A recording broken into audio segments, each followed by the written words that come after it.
Hello friends, मैं हूँ मीता। मेरे चैनल कुक विथ मीता में आप सभी का तहे दिल से स्वागत है। मैं आज करेले के अचार की ऐसी रेसिपी आपके लिए लाई हूँ जो करेले से दूर भागते हैं ना, वो भी इसके फ़ैन हो जाएंगे। इस अचार की सबसे बड़ी खासियत ये है कि बिल्कुल भी कड़वा नहीं होगा, इंस्टेंट बनेगा और बहुत स्वादिष्ट बनेगा। रेसिपी शुरू करने से पहले आप सभी से छोटी सी रिक्वेस्ट है फ्रेंड्स, अगर आपने मेरे चैनल को अभी तक सब्सक्राइब नहीं किया है तो प्लीज़ सब्सक्राइब कर ले। ये बिल्कुल फ्री है और बेल आइकन को जरूर प्रेस कर दे, जिससे मेरी आने वाली न्यू वीडियो की नोटिफिकेशन आपको सबसे पहले मिल जाएगी। तो चलिए वीडियो को शुरू करती हूँ। मैंने यहाँ पर हाफ केजी करेला लिया है, जिसे मैंने अच्छे से वॉश कर लिया है। मैंने यहाँ पर ताजे करेले लिए हैं। सबसे पहले मैं इसे स्लाइसेस में कट कर लूंगी। देखिए, हमें इतने पतले स्लाइसेस रखने हैं, न ज़्यादा मोटा और न ज़्यादा पतला। करेले में इस तरह से बीज होती है, तो इसे इस तरह से गोल गोल घुमाते हुए कट करूंगी, जिससे बीज नहीं कटेंगे। देखिए इस तरह से। और देखिए, मैंने यहाँ पर सारे करेले कट कर लिए हैं। मैंने एक बर्तन में पानी बॉईल होने के लिए रख दिया था। उबाल आने लगा है तो पानी में 1/4 स्पून हल्दी पाउडर डाल देती हूँ।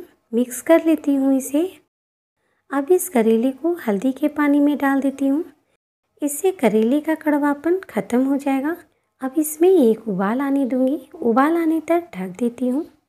हल्का सा खुला छोड़ देती हूँ ताकि उबल कर पानी बाहर ना आए। देखिए, एक उबाल आ गया है तो मैं गैस बंद कर देती हूँ और इसे स्ट्रेनर से छान लूँगी। देखिए इस तरह से। अब इसे एक थाली पर फैला दूँगी। स्पून से ही फैला रही हूँ। अभी ये काफ़ी गर्म है, इसे धूप में रख देती हूँ ताकि इसका पानी अच्छे से सूख जाए। अब नेक्स्ट स्टेप देख लेती हूँ। एक पैन में 200 ml सरसों का तेल डाल रही हूँ और इसे अच्छे से गरम कर लूँगी जब तक इसे धुआं ना निकलने लगे। गैस को लो रखूँगी और धीरे धीरे तेल को गरम होने के लिए छोड़ देती हूँ।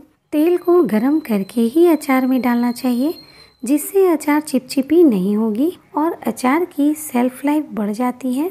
तेल अच्छा गरम हो गया है तो मैं इसमें 1-2 पिंच हींग डाल देती हूँ और गैस को बंद कर देती हूँ। देखिए, मैंने 2-3 घंटे के लिए करेले को धूप में रख दिया था और इसका पानी अच्छे से सूख गया है, बिल्कुल ड्राई लग रहा है। अब मैं इसे एक बाउल में निकाल लेती हूँ। मसाले में मैंने 2 बड़े चम्मच बनारसी राई लिया है। ये महीन वाला बनारसी राई होता है जो अचार में डाला जाता है। तो इसे मैं ग्राइंडिंग जार में डालकर पीस लूँगी और पीस कर ही अचार में डालूँगी। देखिए, ये राई मैंने पीस लिया है और डाल देती हूँ मैं इसमें। और ये 1 छोटा चम्मच गरम मसाला पाउडर है, ये डाल देती हूँ। 1 छोटा चम्मच कलौंजी है। 1 छोटा चम्मच लाल मिर्च पाउडर। ये 1 छोटा चम्मच काश्मीरी लाल मिर्च पाउडर डाल रही हूँ, इससे कलर अच्छा आएगा। टेस्ट के अकॉर्डिंग नमक डाल दूँगी।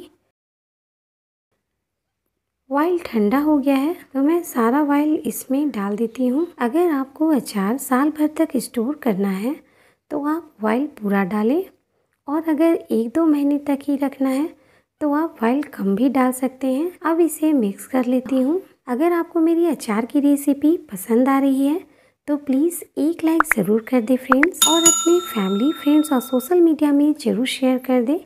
आपके सपोर्ट की मुझे बहुत ज़रूरत है फ्रेंड्स। देखिए, अचार को मैंने अच्छे से मिक्स कर लिया है और इसका कलर भी बहुत अच्छा आया है, टेस्टी भी बहुत ज़्यादा है। मैं गारंटी के साथ कहती हूँ, जिन्हें करेला नहीं पसंद है उन्हें भी ये अचार बहुत पसंद आएगा। आप इसे रोटी, पराठे, पूरी, चावल किसी के साथ भी इंजॉय करें, बहुत टेस्टी लगती है। ये मैंने एक कांच का जार लिया है, जिसे मैंने गर्म पानी में उबालकर धूप में अच्छे से सुखा लिया है। तो अब ये अचार मैं इस जार में डाल देती हूँ। और अगर आप ज़्यादा क्वांटिटी में बना रहे हैं तो 2-3 दिन तक धूप दिखा सकते हैं इसे। ये करेला का इंस्टेंट अचार है, और अगर कम क्वांटिटी में बना रहे हैं तो आप धूप नहीं भी दिखाएंगे ना तो भी चलेगा। 1 दिन में ही ये अचार खाने लायक हो जाता है। मस्ट ट्राई रेसिपी है फ्रेंड्स, तो आप एक बार इसे ज़रूर ट्राई करें और मुझे कमेंट बॉक्स में ज़रूर बताएं आपको मेरी अचार की रेसिपी कैसी लगी। मिलती हूँ नेक्स्ट वीडियो में एक नई रेसिपी के साथ।